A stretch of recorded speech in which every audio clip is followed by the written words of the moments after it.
Bonjour les frères et sœurs. Ça va? Ça fait du bien, hein. Il y a le soleil qui est là. Avec cette semaine, le froid. Mais avec le soleil, ça réchauffe. Ça fait du bien quand même. Merci Seigneur pour ta création. Merci Seigneur pour ce que tu donnes à chaque instant dans nos vies. Amen.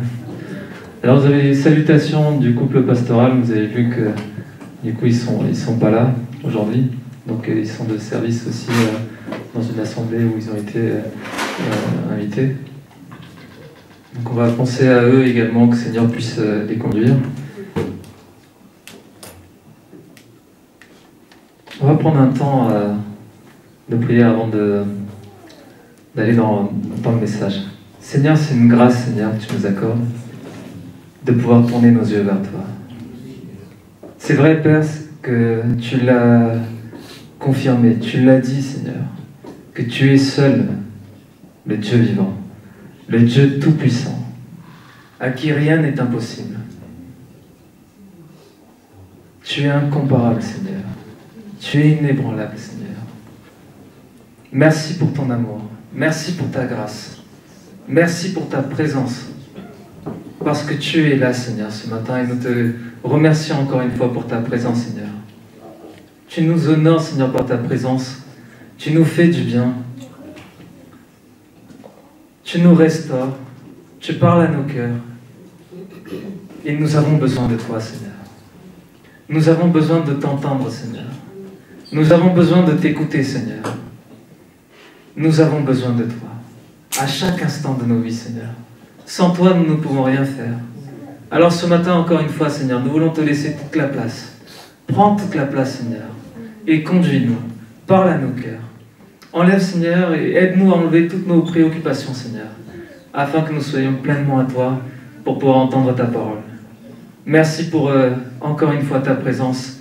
Merci encore une fois, Seigneur, pour ton Fils bien-aimé, Jésus-Christ, que tu as donné pour chacun de nous. Merci Jésus parce que tu as été jusqu'au bout, jusqu'à la mort sur la croix. À chaque instant de nos vies, Seigneur, nous pouvons goûter, Seigneur, nous pouvons expérimenter, Seigneur, ton amour. Tu es bon, tu es fidèle, tu es là. Alors ce matin, Seigneur, nous voulons te laisser toute la place. Conduis-nous et dirige-nous dans le nom de Jésus, nous prions, Père. Amen. Amen, amen, amen. On va prendre une lecture dans Job 33. Vous savez, ça fait plusieurs dimanches qu'on lit cette parole. On va lire encore une fois et je vous invite à vous lever. Job 33, versets 14 à 18. On va lire la parole de Dieu. Job chapitre 33, versets 14 à 18.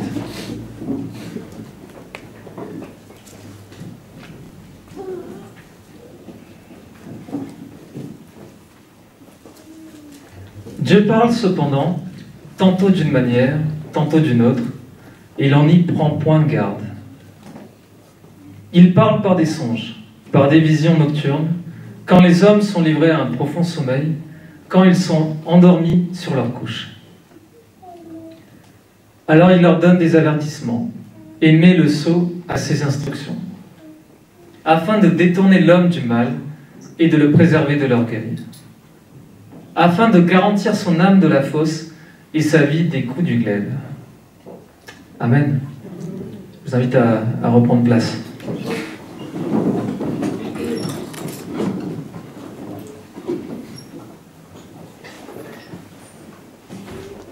Nous avons vu les derniers dimanches un point important.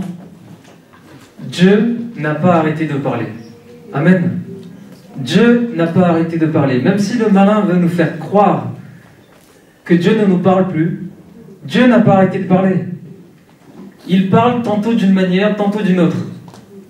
Donc Dieu n'a pas arrêté de parler. Non seulement il n'a pas arrêté de parler, mais Dieu parle encore. Il continue de parler. Il continue de parler. Mais est-ce qu'on y prend garde à la voix de Dieu, aux moyens que Dieu utilise, à la manière que Dieu utilise les moyens pour nous parler? Nous avons abordé en fait sur ce point-là, en fait, Dieu parle avec les moyens et la manière qu'il veut. Dieu parle avec les moyens et la manière qu'il veut, parce que Dieu est souverain. Amen. Dieu est souverain. Alors nous avons abordé les moyens de Dieu pour nous parler. Une liste non exhaustive, mais une liste importante quand même. Premièrement, on a cité la parole de Dieu. Lorsque Dieu parle, Dieu utilise sa parole. La parole de Dieu, que nous avons tous. Dieu parle également à travers ses serviteurs. Donc les prophètes, les pasteurs. Dieu parle également à travers ses serviteurs, les personnes qu'il appelle à son ministère. Dieu parle également à travers la création. Toute chose autour de nous nous parle de la grandeur de Dieu. À quel point Dieu est bon. Vous savez, Dieu peut très bien dire, voilà, je crée les hommes, je les laisse sur une planète où il n'y a rien à manger. Il fait froid. Non. Lorsqu'on voit la création, on voit que Dieu a pris soin de nous. Dieu nous aime. Il a préparé toutes choses belles et bonnes pour nous. Et à chaque fois que le Seigneur il a créé quelque chose, il a regardé cette étape et il a dit, c'est bon, c'est agréable. Dieu trouva tout cela bon et agréable. Donc Dieu est bon. Dieu pense à nous.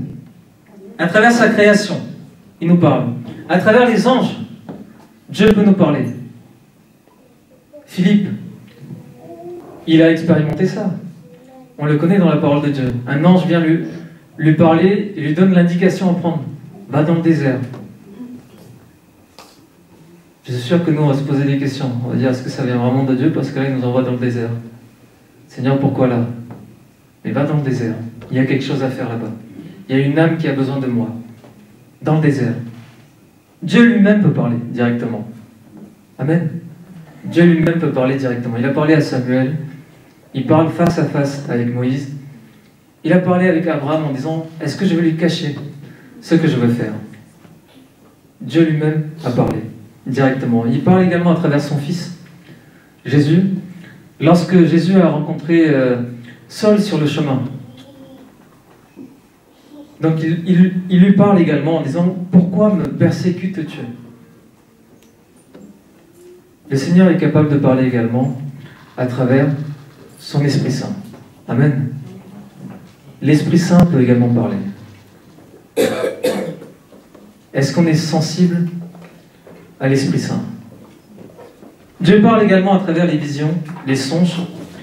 On a parlé également des dons de l'Esprit, donc parole de connaissance, parole de sagesse.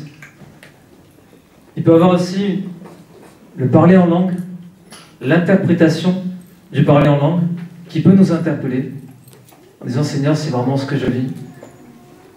Merci pour ce que tu nous dis à travers tes enfants, à travers les moyens et la manière que tu veux le faire. Nous avons également abordé la manière que Dieu veut faire, en fait, lorsqu'il utilise les moyens. On a vu que lorsque Dieu a parlé à Élie, qui était dans la dépression, qui n'était pas bien, il l'a appelé à sortir de la grotte et il lui a parlé avec un murmure doux et paisible. Tellement doux et paisible. Pourtant, juste avant, il y avait le feu, il y avait la tempête, il y avait le tremblement de terre, mais Dieu n'était pas là.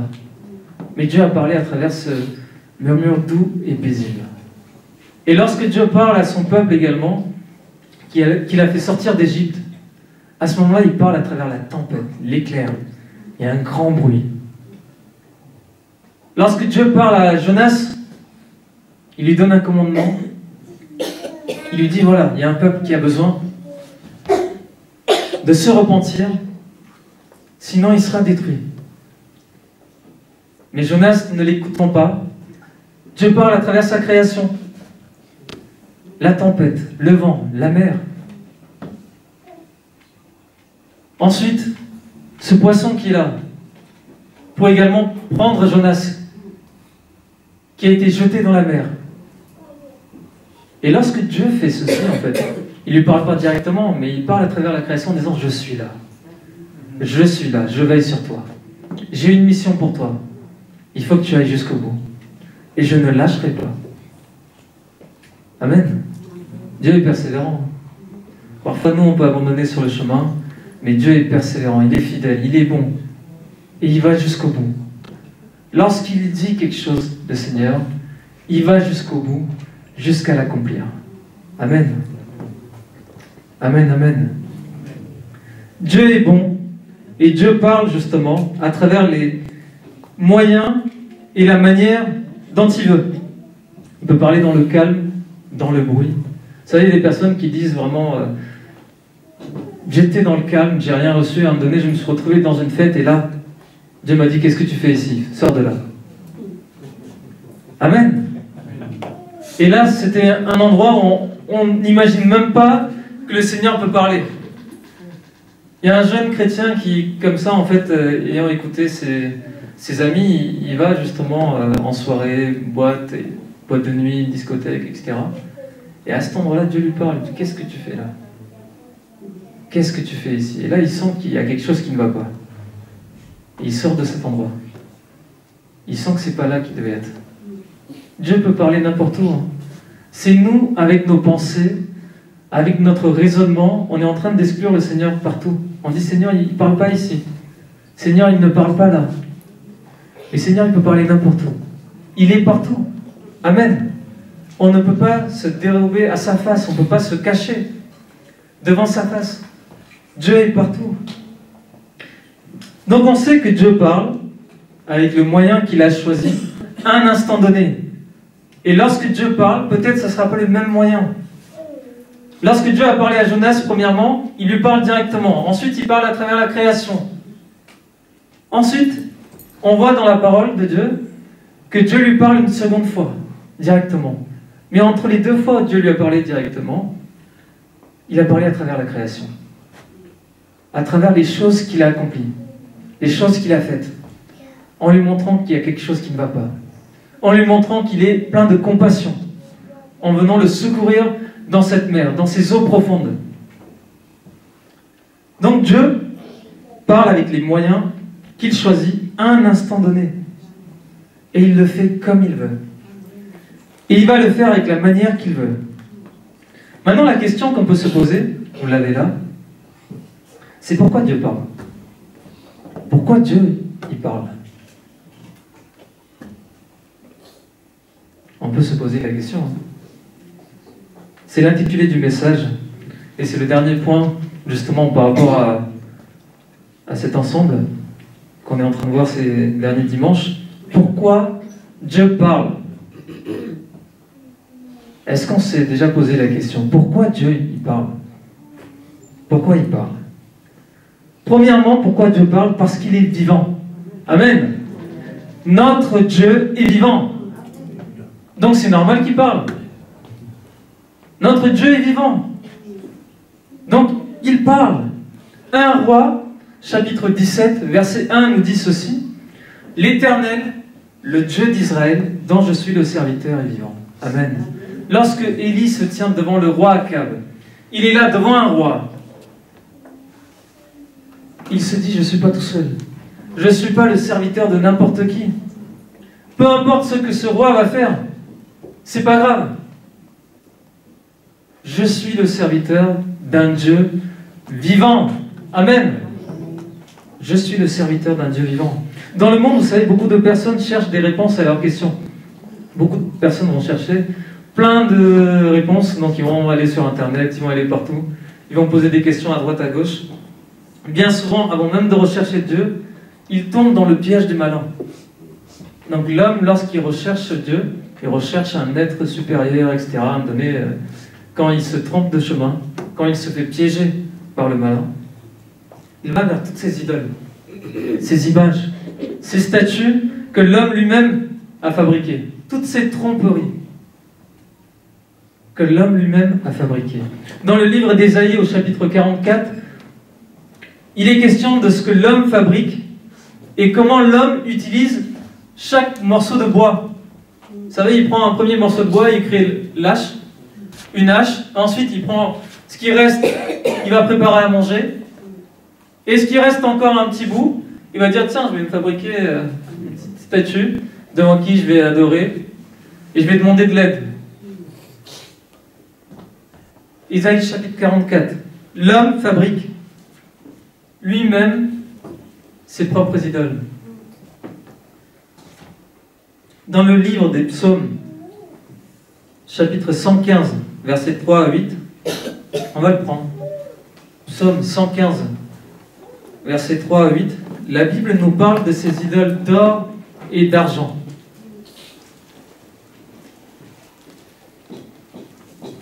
Leurs idoles sont de l'argent et de l'or. Elles sont l'ouvrage de la main des hommes. Elles ont une bouche et ne parlent point. Elles ont des yeux et ne voient point. Elles ont des oreilles et n'entendent point. Elles ont un nez et ne sentent point. Elles ont des mains et ne touchent point. Des pieds et ne marchent point. Elles ne produisent aucun son dans leur gosier.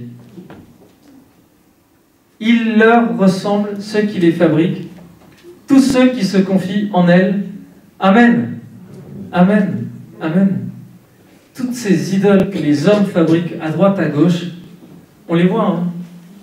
Il y a des yeux, il y a une bouche, des oreilles, des mains, les pieds, et ça ne bouge pas.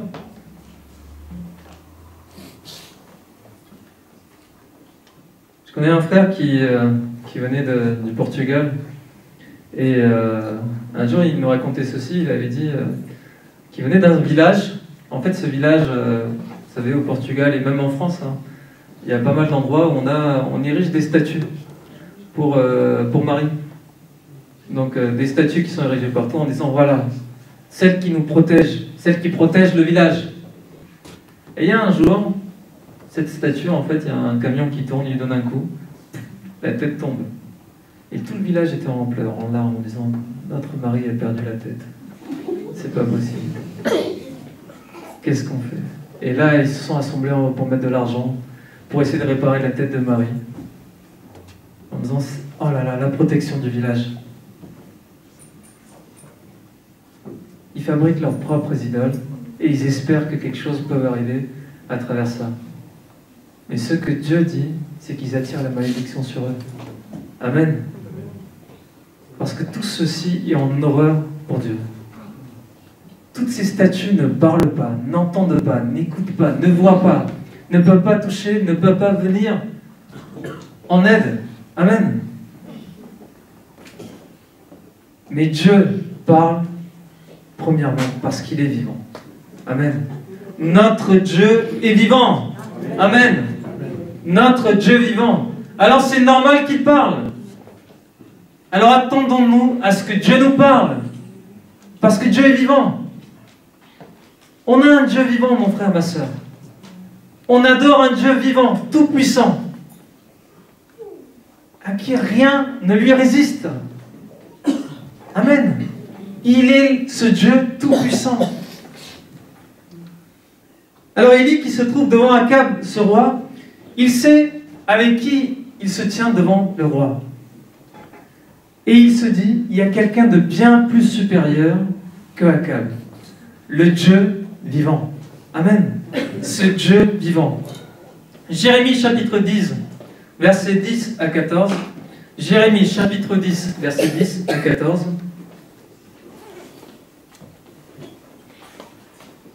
Jérémie chapitre 10, versets 10 à 14. Mais l'Éternel est Dieu en vérité. Il est un Dieu vivant et un roi éternel.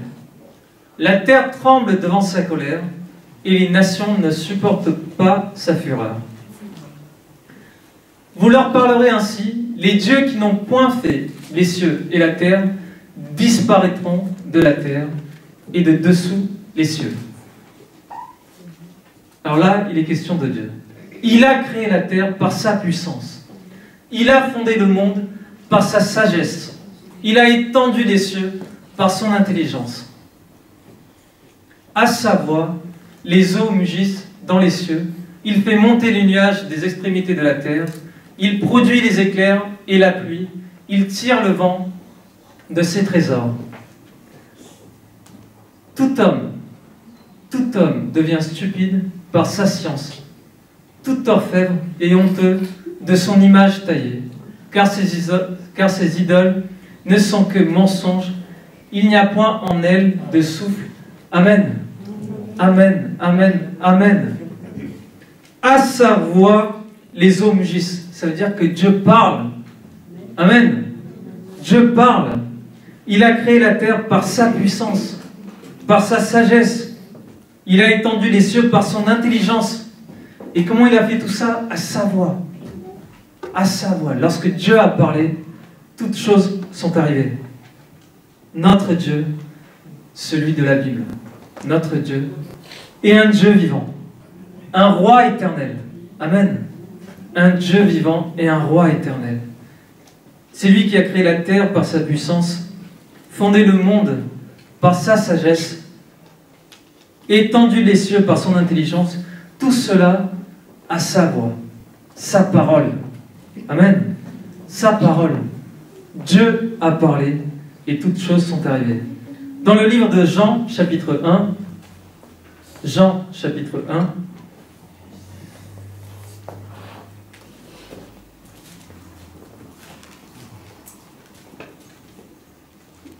dans le livre de Jean, chapitre 1, versets 1 à 3, on peut lire ceci. Au commencement était la parole. Et la parole était avec Dieu. Et la parole était Dieu. Elle était au commencement avec Dieu. Toutes choses ont été faites par elle, et rien de ce qui a été fait n'a été fait sans elle. Amen. Amen. Rien de ce qui a été fait n'a été fait sans elle. C'est seulement à sa parole. Lorsque Dieu a parlé, toutes choses sont arrivées. Amen. On a un Dieu vivant. Pourquoi Dieu parle? Parce qu'il est vivant, mon frère, ma soeur. Il est vivant. Notre Dieu est vivant. Donc on peut s'attendre à ce qu'il nous parle. On n'est pas en train d'adorer un Dieu mort. On n'est pas en train d'adorer, de se prosterner devant des statues qui ne sont pas capables de parler, pas capables de voir nos soucis, nos problèmes, qui ne sont pas capables d'entendre nos prières. On est devant un Dieu puissant, vivant, celui qui a tout créé.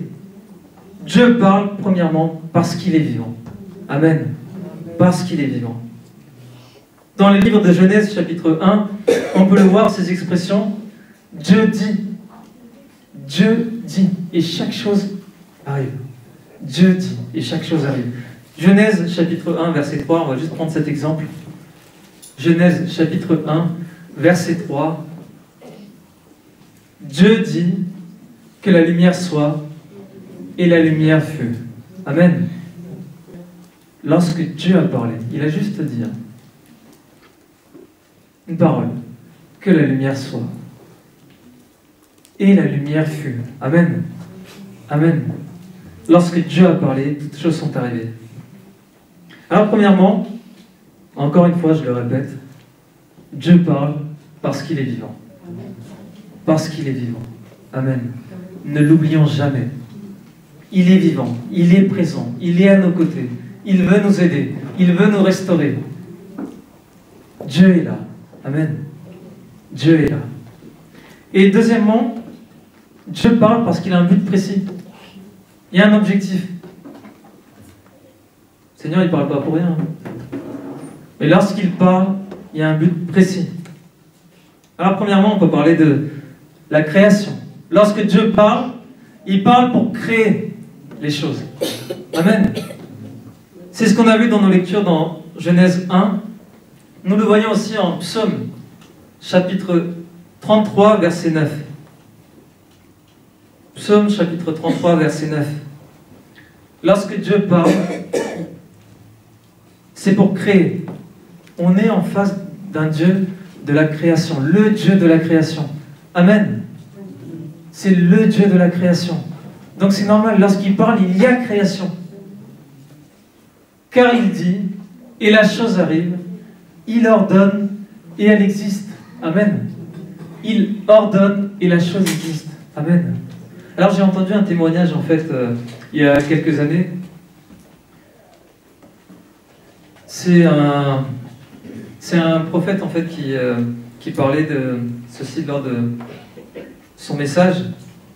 Et il disait que justement, il s'est marié avec justement une sœur en Afrique. Et en fait, la sœur lui avait caché que elle a été opérée et on lui a enlevé l'utérus. Donc les sœurs, vous imaginez ce que ça fait. Donc le frère se marie, lui il espère avoir une grande famille, etc. Il prie par rapport à ça. Mais elle a été opérée, donc elle n'avait pas moyen justement d'avoir d'enfant. Et après le mariage, en discutant, la sœur lui annonce comme ça, bah voilà, écoute, j'ai quand même un truc à te dire. J'ai été opéré et je ne peux pas avoir d'enfant. Alors le frère il tombe de très haut, il dit Seigneur, qu'est-ce qui se passe? Pourquoi cette situation? Pourquoi tu m'as mis dans l'embarras? Là je ne sais plus quoi faire. Donc il est partagé, il dit Seigneur aide-moi. Et il prie le Seigneur. Il demande la grâce, l'aide de Dieu. Il prie le Seigneur. Et un jour elle tombe enceinte. Ouais. Cette femme tombe enceinte. Et là il ne comprend pas non plus. Il dit Seigneur, je ne comprends pas. Je pensais que... Et là on voit qu'il y a un utérus qui est là. On a du mal à le croire. Hein. Mais Dieu l'a fait. Amen. Lorsque Dieu ordonne quelque chose, elle arrive. Amen. Lorsque Dieu ordonne quelque chose, elle arrive. Nous, avec notre raisonnement humain, on a du mal, on se dit mais c'est pas possible. Comment ça peut arriver? Comment ces choses? Mais est-ce qu'il y a quelque chose d'impossible à notre Dieu? Non. On a le Dieu de l'impossible. On le chante, on le loue. On l'adore. Alors pourquoi dans nos raisonnements, même à cet instant même, j'en suis sûr et certain, dans vos pensées, vous êtes en train de dire, est-ce que c'est possible? Est-ce que vraiment? Il y a un petit doute hein, qui est là. Hein. On se pose quand même des questions, est-ce que réellement c'est arrivé? Alors je vous pose la question, est-ce que votre Dieu est le Dieu de l'impossible? Amen. Alors c'est possible pour Dieu. Amen. On a le Dieu de la création. Et lorsqu'il parle, il ordonne, la chose arrive. Amen. La chose arrive. Et il le fait comme il veut, il fait quand il veut. Il le fait où il veut. Il est souverain. Rien ne lui résiste. Amen. Dieu peut le faire ou ne pas le faire. C'est son choix. Parce qu'il est Dieu. Il est souverain. Amen. Alors Dieu nous parle aussi pour nous instruire, nous conseiller, nous guider. Psaume chapitre 32, verset 8. Psaume 32, verset 8. Je t'instruirai et te montrerai la voie que tu dois suivre. Je te conseillerai, j'aurai le regard sur toi. Amen. Alors, lorsque Dieu parle, il nous instruit, il nous montre la voie, il nous guide, il nous conseille. Psaume 32, verset 9 nous dit ceci. Juste le verset après. Ne soyez pas comme un cheval ou un mulet sans intelligence. On les bride avec un frein et un mors dont on les part, afin qu'ils ne s'approchent point de toi. Amen. Dieu parle pour nous instruire, pour nous guider, pour nous conseiller, pour nous montrer le chemin. Et là, le Seigneur, il dit, moi je continue à parler. Je continue à t'instruire. Je continue à te montrer le chemin, à te conseiller, par les moyens que je veux. À un instant donné, peut-être ça ne sera pas le même moyen. Par la manière que je veux. Mais nous, ne soyons pas comme des chevaux ou des mulets sans intelligence. Est-ce qu'on prend garde lorsque Dieu nous parle? Comme pour Abraham, lorsque Dieu lui parle pour le guider, en Genèse 12, verset 1, l'Éternel dit à Abraham, Genèse chapitre 12, verset 1, va-t'en de ton pays, de ta patrie et de la maison de ton père, dans le pays que je te montrerai. Amen. Dans le pays que je te montrerai. Alors c'est un homme qui vivait dans l'idolâtrie. Soyez clairs, c'est un homme qui vivait dans l'idolâtrie. Et toute cette tribu, c'était ça. Et en fait, il quitte tout ça en écoutant justement la voix de Dieu. En disant, quitte tout ça.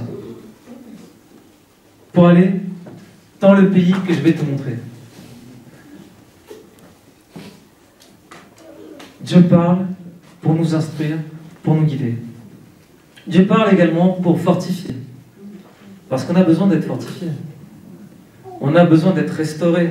On a besoin d'être consolé. Amen. 1 Roi, chapitre 19, verset 7.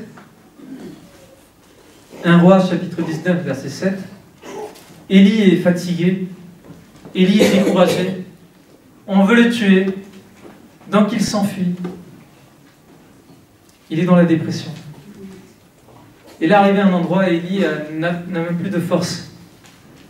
Et là, le Seigneur utilise un moyen et la manière qu'il veut. L'ange de l'Éternel vint une seconde fois, le toucha et dit, « Lève-toi, mange, car le chemin est trop long pour toi. » Amen. Lève-toi et mange. Le Seigneur envoie son ange pour venir fortifier Élie qui était dans un état fatigué, déprimé, découragé. Le Seigneur dit, il y a un chemin, mais ce chemin il est long. Il est long pour toi. Et pour ça, il faut que tu prennes des forces avant d'aller. Donc lève-toi, mange avant de prendre le chemin. Parce que ce sera trop long. Amen. Dieu utilise le moyen, un ange, pour venir lui parler, et lui donne à manger. Isaïe 41, verset 10. Isaïe chapitre 41, verset 10.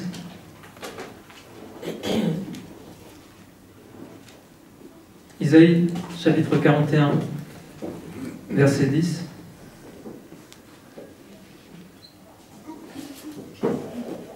Le Seigneur dit ceci, « Ne crains rien, car je suis avec toi. Ne promène pas des regards inquiets, car je suis ton Dieu. Je te fortifie, je viens à ton secours, je te soutiens de ma droite triomphante. » Amen. Le Seigneur encourage encore une fois. Lorsque Dieu parle, il y a un but précis. Il veut fortifier. Il veut encourager. Il veut relever celui qui est inquiet. Celui qui est dans l'angoisse. Le Seigneur le rappelle, je te fortifie. Je viens à ton secours. Donc ne crains rien. Ne crains rien. Je suis là. Je suis ton Dieu. Amen. Et je ne suis pas un Dieu mort. Je suis un Dieu vivant, à tes côtés. Amen. Je te soutiens de ma droite triomphante. On peut aussi prendre dans 2 Corinthiens, chapitre 1, versets 3 à 4. Un passage dans 2 Corinthiens, chapitre 1, versets 3 à 4. On est encore dans ce point. Dieu parle pour nous fortifier, pour nous consoler. Béni soit Dieu, le Père de notre Seigneur Jésus-Christ, le Père des miséricordes et le Dieu de toute consolation. Mon frère, ma soeur, tu traverses des moments difficiles. Personne, aucun mot, aucune parole des hommes ne peut nous consoler. Mais Dieu est capable. Dieu peut te consoler. Dieu peut te donner la paix dans tes moments difficiles. Dans ces moments où tu penses que personne n'est là. Dans ces moments où tu penses que personne n'a vécu ce que toi tu es en train de traverser. C'est tellement difficile pour toi. Et tu as du mal à te relever. Alors compte sur le Dieu de toute consolation. Amen. Comptons sur le Dieu de toute consolation qui est prêt pour nous parler, pour nous consoler. Amen. Verset 4. Qui nous console dans toutes nos afflictions. Peu importe la situation, peu importe l'épreuve que tu traverses. dans toutes nos afflictions, afin que par la consolation dont nous sommes l'objet de la part de Dieu, nous puissions consoler ceux qui se trouvent dans quelques afflictions. Amen. Qu'est-ce que ça veut dire en fait? Seigneur nous console, nous prépare, afin qu'on soit un jour, nous aussi, le moyen que Dieu va utiliser pour consoler quelqu'un d'autre. Amen. Dieu parle à nous premièrement pour nous consoler, pour nous fortifier, pour qu'un jour on soit le moyen que Dieu peut utiliser pour consoler une autre personne, qui lui-même va traverser un moment difficile. Amen. Que Dieu nous aide. Amen. Donc Dieu nous parle pour fortifier, pour nous consoler. Mais Dieu nous parle également pour avertir. Pour dire attention, il y a un danger. Vous savez, ce proverbe qui dit la sagesse crie dans la rue partout, mais personne n'y prend garde. Personne n'écoute.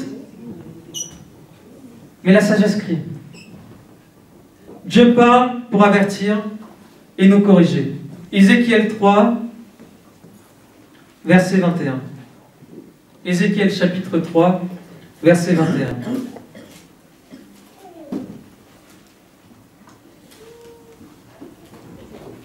Ézéchiel chapitre 3, verset 21. Mais si tu avertis le juste de ne pas pécher, et qu'il ne pêche pas, il vivra parce qu'il s'est laissé avertir, et toi tu sauveras ton âme. Amen. Parce que le verset juste avant, il dit ceci: si tu ne le fais pas, Dieu va demander des comptes pour son sang. Parce que la personne qui n'a pas été avertie, qu'elle est dans un mauvais chemin, qu'elle court vers la perdition, et si on a le moyen, on a l'opportunité de prévenir la personne, et qu'on ne le fait pas, Dieu va nous demander des comptes. Mon frère, ma soeur, quand tu es au travail, dans ton voisinage, dans ton quartier, partout où Dieu t'a placé, tu es le moyen que Dieu veut utiliser. Amen. Tu es le moyen que Dieu veut utiliser.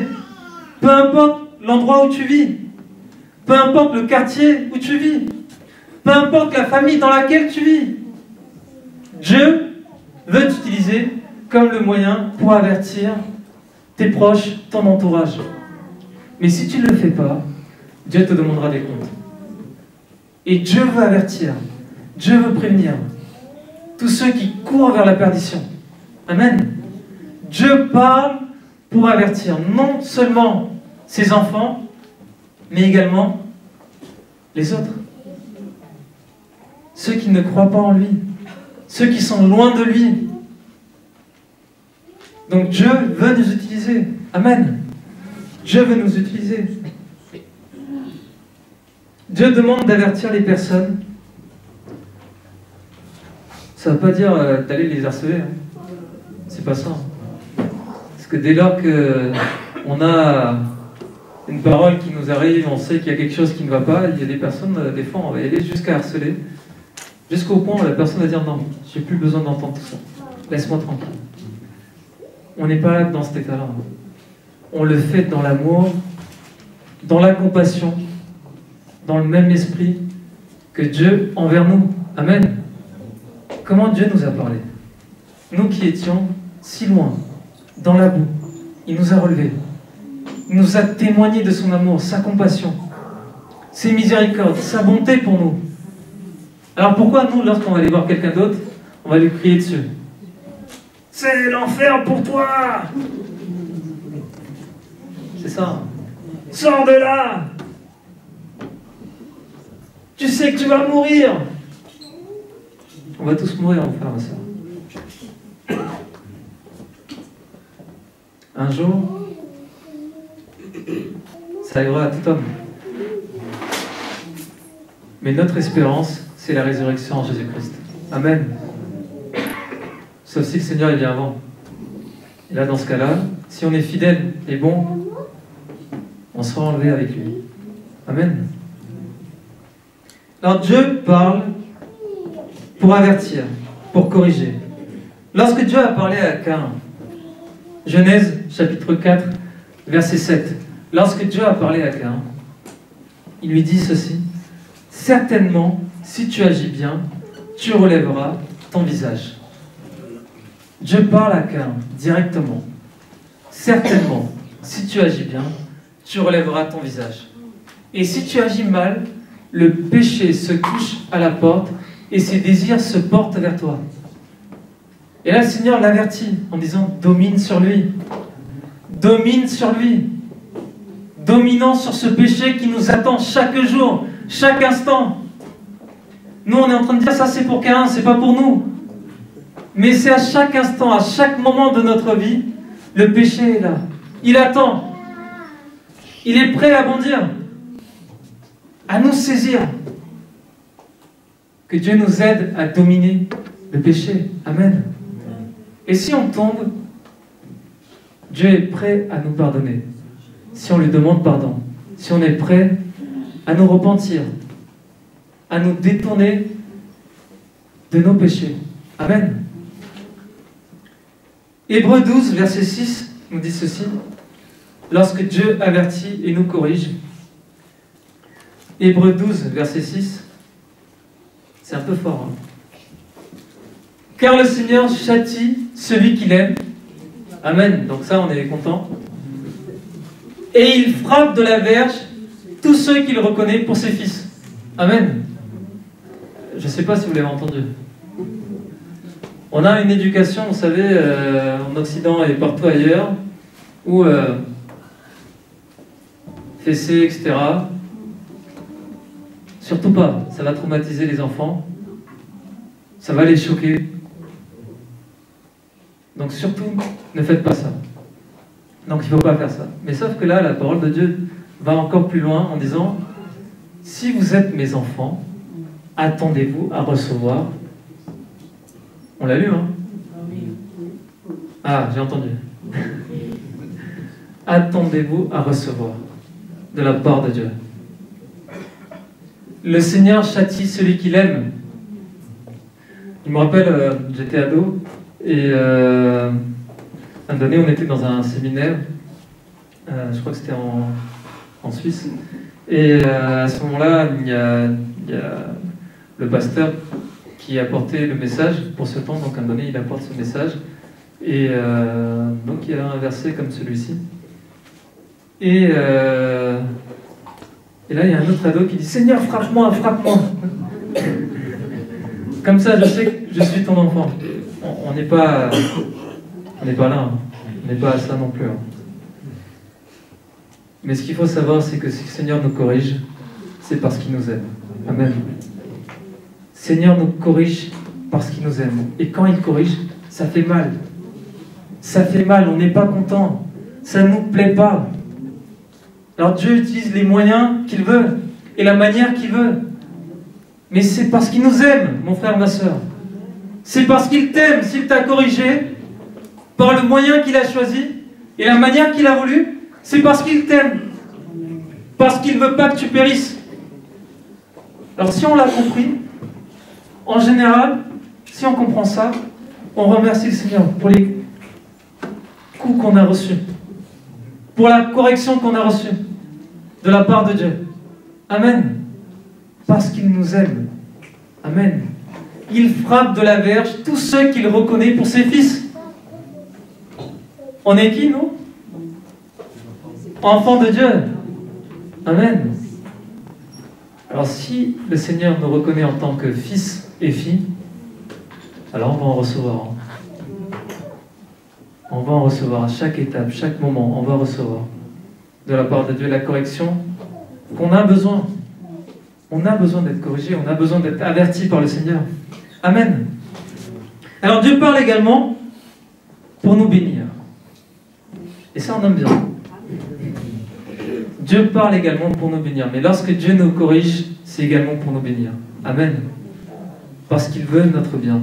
Genèse chapitre 1, verset 28. Genèse chapitre 1, verset 28. Dieu les bénit et Dieu leur dit, soyez féconds, multipliez et remplissez la terre et l'assujettissez. Et dominez sur les poissons de la mer, sur les oiseaux du ciel et sur tout animal qui se meut sur la terre. Amen. Alors Dieu les bénit, et on peut voir ces différents verbes. Soyez féconds, multipliez, remplissez, assujettissez ce que je vous donne. Amen. Les poissons et toutes ces choses. Amen. Dominez sur ça. Pas sur l'homme, hein, pas sur la femme, mais dominez sur ce que Dieu nous demande. Amen. Dieu bénit lorsqu'il parle. Dieu bénit, Genèse chapitre 9, verset 1 également. Dieu bénit Noé et ses fils. Et il leur dit la même chose. Soyez féconds, multipliez et remplissez la terre. Amen. Dieu bénit Noé et ses fils. Soyez féconds, multipliez et remplissez la terre. Amen. Dieu parle donc pour nous enseigner, pour nous instruire, pour nous montrer le chemin à prendre. Dieu parle pour nous conseiller. Dieu parle aussi pour nous corriger, pour nous avertir. Si on se laisse avertir par le Seigneur, parfois, vous savez, le Seigneur va dire, ne fais pas ça. Surtout ne fais pas ça. Comme Achan, en disant, surtout domine ce péché qui veut prendre le dessus, qui attend à ta porte. Surtout domine. Si on se laisse avertir par le Seigneur et qu'on se détourne, alors il y a tellement de bonnes choses qui nous attendent. Amen. Vous savez, c'est comme les enfants. Lorsqu'on avertit les enfants en leur disant « Cours pas trop vite, là si tu tombes, tu vas te faire mal. » Et à un moment donné, l'enfant va courir, va trébucher, va tomber, égratignure de partout. Qu'est-ce que fait l'enfant? Limite en colère contre tout le monde. Hein. D'abord, il va taper par terre. Comme il est en colère, il tape par terre en disant « Je suis en colère contre toi », mais en tapant, il se fait encore plus mal. Donc là, il va encore plus s'énerver. Là, il va même se fâcher contre les parents.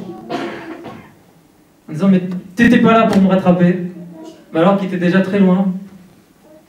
Nous, on est pareil avec le Seigneur des fois. On n'écoute pas. On court, on se précipite. Mais le Seigneur fait toutes choses bonnes en son temps. Amen. Toutes choses bonnes en son temps. Ne précipitons pas les choses. En faisant ça, on court à notre perte. Amen. Mais lorsqu'on se laisse avertir, instruit par le Seigneur, qu'on se laisse conseiller par le Seigneur, conduit par le Seigneur, alors il y a de bonnes choses qui nous attendent. Amen. Parce que les projets de Dieu, ce ne sont pas des projets de malheur, mais c'est des projets de paix, d'avenir et d'espérance. Amen. Amen, amen et amen. Quand Dieu nous parle, à travers le moyen qu'il a choisi, la manière qu'il veut, au lieu de nous mettre en défensive avec le Seigneur. Vous savez, dès qu'on parle, on veut conseiller, on veut aider quelqu'un, parfois il y a des personnes qui se mettent en défensive. Ils disent, non, non, c'est pas vrai, non, je veux pas. Donc quand on se met comme ça, c'est difficile, la communication. On ne peut plus aider la personne. Donc, au lieu de se mettre en défensive, dès lors que Dieu nous parle,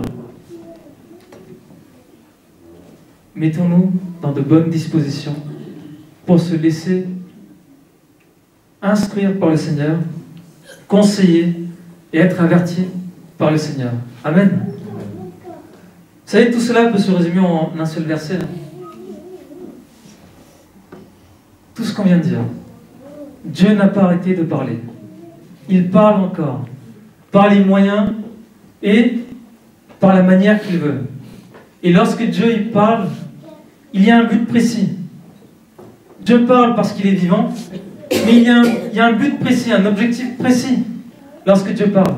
Tout cela peut se résumer en un verset, Jean 3, verset 16.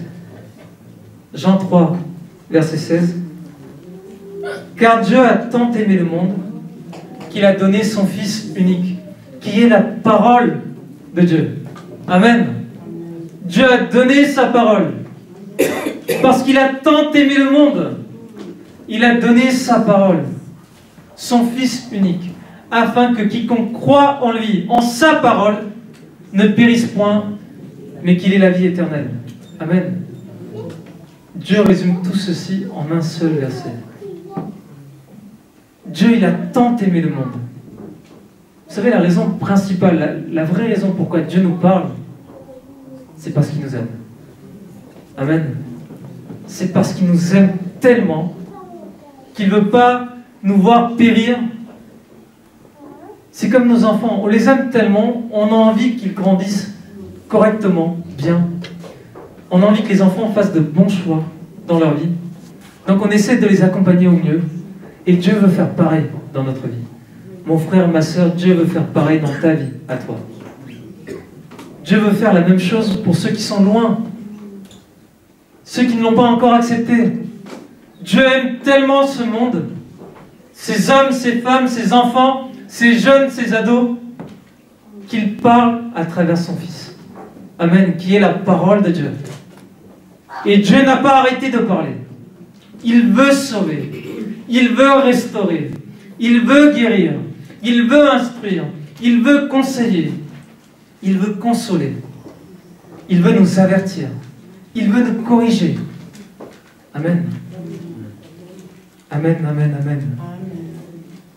Je rappelle ce premier verset, Job 33, versets 14 à 18. Job 33, verset 14. Dieu parle cependant, tantôt d'une manière, tantôt d'une autre, et l'on n'y prend point garde. C'est ce qui se passe dans ce monde. Nous qui sommes ses enfants, est-ce qu'on prend garde à la parole de Dieu? Amen, on va se lever. C'est la question que je vous laisse. Est-ce qu'on prend garde à la parole de Dieu lorsque Dieu nous parle?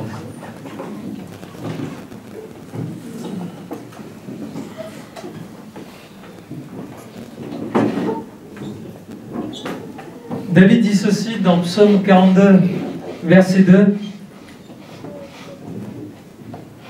Psaume 42, verset 2. David dit ceci. Mon âme a soif de Dieu. Psaume 42, verset 2. Mon âme a soif de Dieu. Du Dieu vivant. Amen. Mon âme a soif de Dieu. Du Dieu vivant.